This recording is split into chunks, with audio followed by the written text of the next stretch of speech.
नमस्कार रेल साथियों।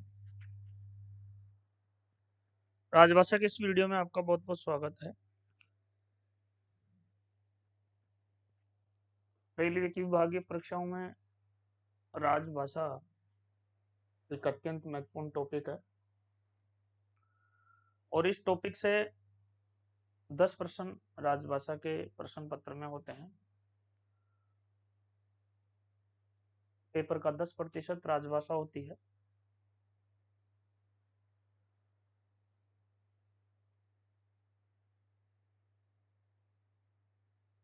राजभाषा की तैयारी बहुत ही कम समय में की जा सकती है और इसमें 10 में से 10 स्कोर किया जा सकता है। इसलिए राजभाषा का अलग से वीडियो बनाया जाता है ताकि रेलवे की जितने भी रेल साथी तैयारी करते हैं, किसी भी पद के लिए तैयारी करते हो, राजभाषा का प्रश्न पत्र में 10% योगदान रहता है। तो चलिए हम शुरुआत करते हैं। 101 सॉरी साथियों 101 नगर राजभाषा कार्यान्वयन समिति की वर्ष में कितनी बैठक होनी चाहिए? वर्ष में यहाँ पूछी जा रही है, ध्यान रखें। कई बार यहाँ महीनों में पूछी जाती है और कई बार वर्ष में पूछी जाती है। इसका आपको प्रश्न पत्र के अंदर ध्यान रखना है। यहाँ वर्ष की बात हो रही है। अगर ये महीने में पूछता तो वही महीने में पूछता तो ये 6 मंथ में ये एक बार होती है और एक साल में ये 2 बार होती है। तो यहाँ 1 ईयर में पूछा गया है, 1 ईयर में पूछा गया है तो वर्ष में तो एक ईयर में ये 2 बार होगी और 2 आपके ऑप्शन बी में है, 2 ऑप्शन आपके बी ऑप्शन में है। तो यहाँ पे आपका जो पहला प्रश्न है उसमें बी ऑप्शन हो जाएगा। ये आप स्क्रीन पे देख सकते हैं और बहुत अच्छा प्रश्न है, आता रहता है। नंबर 2 प्रश्न की बात करें, राजभाषा अधिनियम किस वर्ष संशोधित किए गए? राजभाषा अधिनियम किस वर्ष संशोधित किए गए? तो ये जो राजभाषा अधिनियम है ये 10 मई 10 मई 10 मई 1963 को पारित हुए थे। 10 मई 1963 को पारित हुए थे और इसके ठीक 4 साल बाद, इसके ठीक 4 साल बाद यानी 10 मई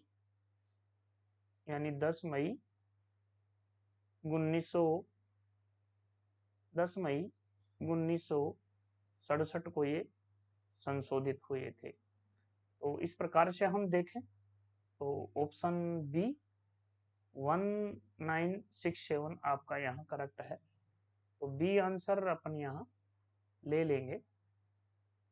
उसी प्रकार नेक्स्ट प्रश्न की बात करें हम यहाँ पर, तो नेक्स्ट क्वेश्चन है 103, भारत के किस राज्य में राजभाषा नियम लागू नहीं होते हैं? देखिए ये राजभाषा नियम है और ये राजभाषा अधिनियम है। तो आपसे पूछा जाए कि राजभाषा अधिनियम किस राज्य में लागू नहीं होते हैं, तो राजभाषा अधिनियम है वो जम्मू एंड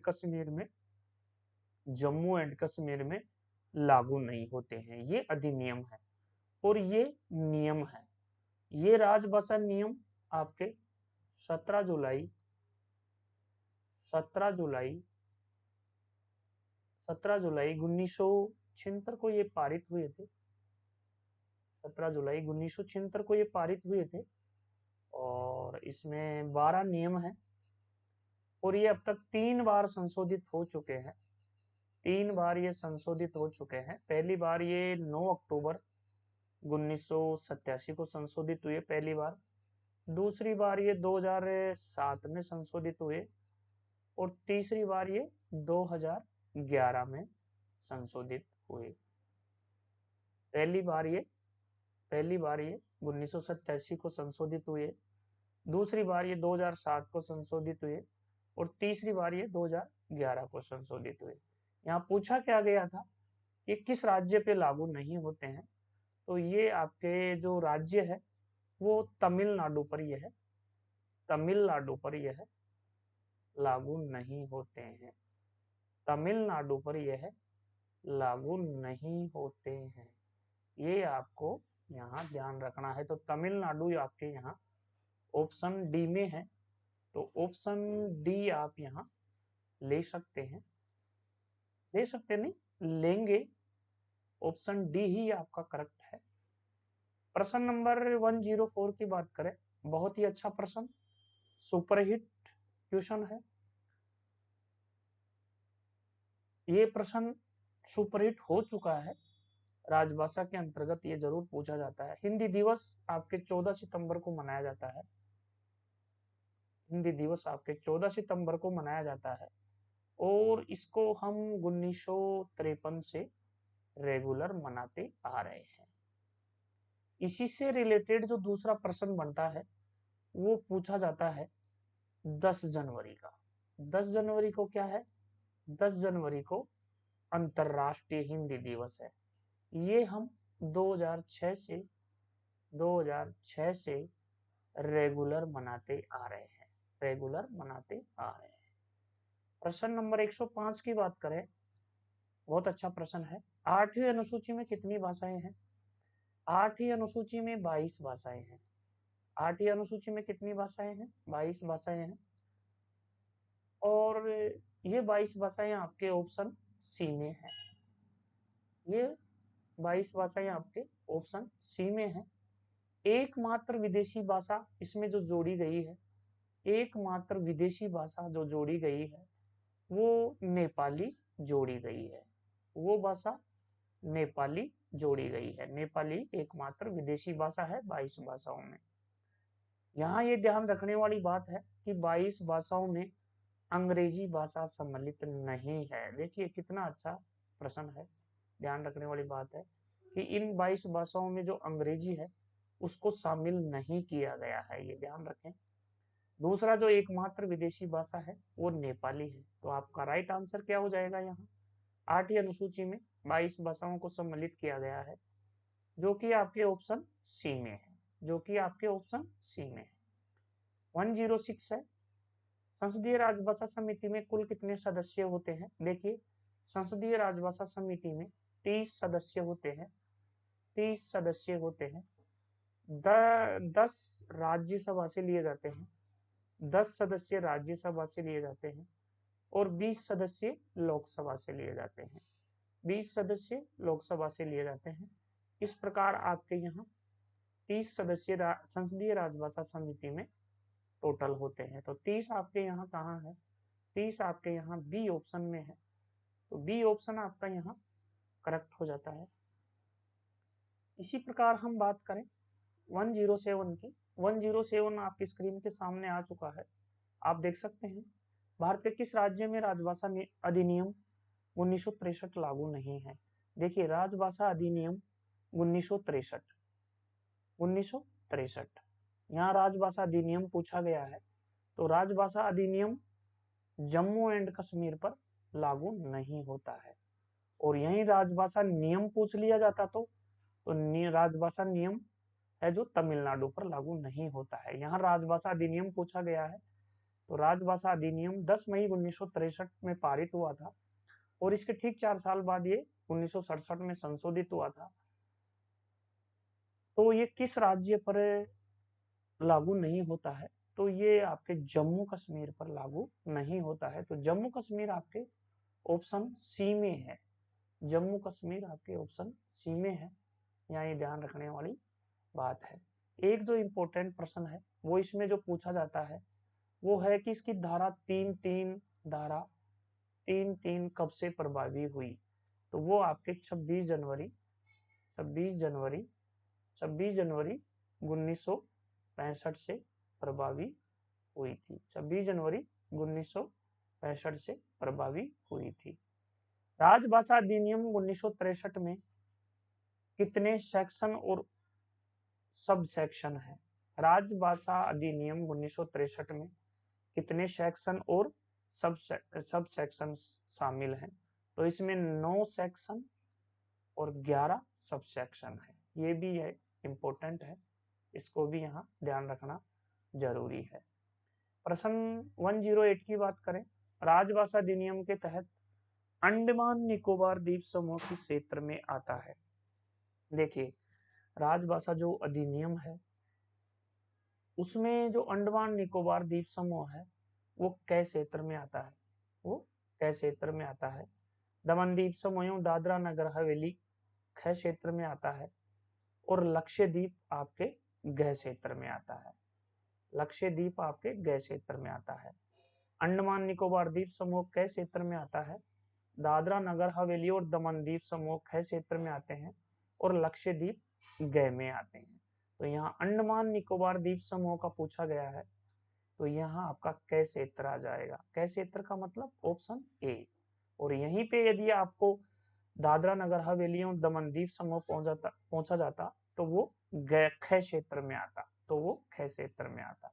यहीं पे आपको लक्षद्वीप का पूछा जाता तो वो ग क्षेत्र में आता। तो यहाँ पे पूछा क्या गया है? अंडमान निकोबार द्वीप समूह पूछा गया है, तो ये कै क्षेत्र में आता है। ऑप्शन ए आपका यहाँ करेक्ट है। उसी प्रकार 109 है, राजभाषा नियम के तहत पंजाब किस क्षेत्र में आता है? देखिए, ये जो एक ट्रिक है, पंगु चंद्र मदान, पंगु चंद्र मदान, पंगु चंद्र मदान एक ट्रिक है। उसके अनुसार आप पैसे पंजाब हो जाता है, और गु से गुजरात हो जाता है, गु से गुजरात हो जाता है, और चंद्र से चंडीगढ़ हो जाता है, चंद्र से चंडीगढ़ हो जाता है, और मदान से यानी मैं से आपके महाराष्ट्र हो जाता है, दा से दादरा नगर हवेली यानी और दमन द्वीप समूह दोनों हो जाते हैं। तो पंजाब, गुजरात, चंडीगढ़, महाराष्ट्र और दादरा नगर हवेली एंड दमन द्वीप समूह, दादरा नगर हवेली एंड दमन द्वीप समूह, ये आपके सारे के सारे ख क्षेत्र में आते हैं। ये सारे के सारे ख क्षेत्र में आते हैं, ये सारे के सारे ख रीजन में आते हैं। अब यहाँ पंजाब के लिए पूछा गया था, तो पंजाब आपके ख क्षेत्र में आता है, तो ये ख यहाँ पे है, तो ऑप्शन बी आपका यहाँ करेक्ट हो जाएगा। पंजाब किस क्षेत्र में आता है? ख क्षेत्र में आता है। ख क्षेत्र में और कौन कौन से आते हैं? ख क्षेत्र में आपके गुजरात भी आता है, ख क्षेत्र में आपके चंडीगढ़ भी आता है, और ख क्षेत्र में आपके महाराष्ट्र भी आता है, और ख क्षेत्र में आपके दादरा नगर हवेली एवं दमन द्वीप समूह भी आपके ख क्षेत्र में आते हैं। यहाँ ये ध्यान रखने वाली बात है। उसके बाद इस वीडियो का अंतिम प्रश्न है, और राजभाषा का भी अंतिम है। 110, 8वीं अनुसूची में कौन सी भाषा विदेशी है?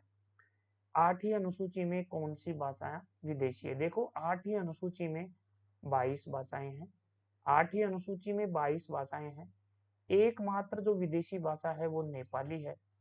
एकमात्र जो विदेशी भाषा है वो नेपाली है। एकमात्र विदेशी भाषा है जो नेपाली है।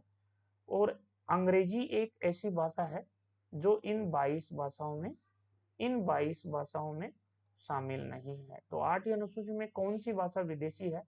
तो ये नेपाली है। ऑप्शन ए यहाँ आपका करेक्ट हो जाता है। नेपाली यहाँ एकमात्र विदेशी भाषा है, तो ऑप्शन ए आपका यहाँ करेक्ट हो जाता है। ये था साथियों आपका राजभाषा का वीडियो, और ये वीडियो बहुत ही अच्छे प्रश्न इसमें लिए गए थे। इसमें बताना यह है कि ये जो पेपर था, ये पेपर वेलफेयर इंस्पेक्टर का पेपर था, और ये 19 जनवरी 2023 का पेपर है। वेलफेयर इंस्पेक्टर का 2023 का ये पेपर है, वेलफेयर इंस्पेक्टर का है। तो वेलफेयर इंस्पेक्टर का पेपर है, तो इसका टेस्ट ग्रुप में लिया जा चुका है। तो ये पेपर जो BR क्लासेज का ग्रुप है, जो BR क्लासेस का ग्रुप है उसके पास ये पेपर सबके पास है और इसका ये वीडियो है। काफ़ी लोगों ने इस पेपर का टेस्ट भी दिया है, काफ़ी लोगों के अच्छे अंक आए हैं, उनको दिल से धन्यवाद। महत्वपूर्ण सूचना यह है कि आप APO की तैयारी कर रहे हैं, वेलफेयर इंस्पेक्टर की तैयारी कर रहे हैं, OS की कर रहे हैं, सीनियर क्लर्क, जूनियर क्लर्क की तैयारी कर रहे हैं, तो मेरे हिसाब से आपको ग्रुप ज्वाइन करना चाहिए, क्योंकि ग्रुप में डाउट क्लियर होते हैं और ग्रुप में वीकली टेस्ट भी होता है, तो आपको ग्रुप बहुत ज़रूरी है, ग्रुप ज्वाइन करना चाहिए।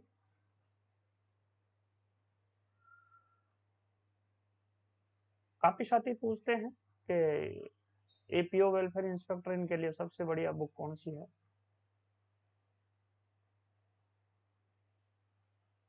तो आप BR क्लासेस के नोट्स ले सकते हैं, स्टडी मटेरियल ले सकते हैं, साथ में ही AME और JEE का ग्रुप चल रहा है, इसमें आप प्रवेश ले सकते हैं, टेस्ट दे सकते हैं और डिस्कस कर सकते हैं। जिन प्रश्नों का आपको डाउट है आप ग्रुप में बता सकते हैं, उसका सही और लेटेस्ट उत्तर आपको बताया जाएगा। तो ये था साथियों राजभाषा का महत्वपूर्ण वीडियो। फिर मिलेंगे हम एक नए वीडियो में एक नए टॉपिक के साथ। तब तक हमको आज्ञा दीजिए। नमस्कार, थैंक यू वेरी मच, धन्यवाद।